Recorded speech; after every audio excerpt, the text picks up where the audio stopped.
Flavo Hlabangwane o tsweletše ka boripana ka kgorongtsheko ya magistrata wa Protea Clan mesong ye. Molato o šuthišitšwe beke ya go feta go nea molatofatšwa sebaka sa go hwetša moemedi wa molao.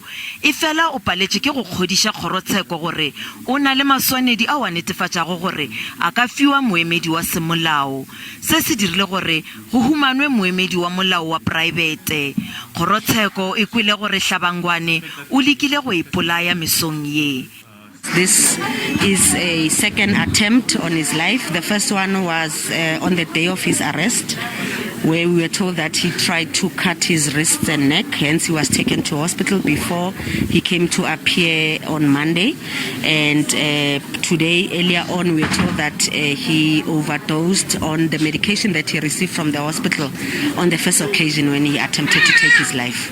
Hlabangwane o lebane le molato wa polao morago ga gore maphodisa a humane dikarolo tša ditho tša mosadi ka setšidifatšing sa gagwe. Maphodisa a gare a dira dinyakišišo.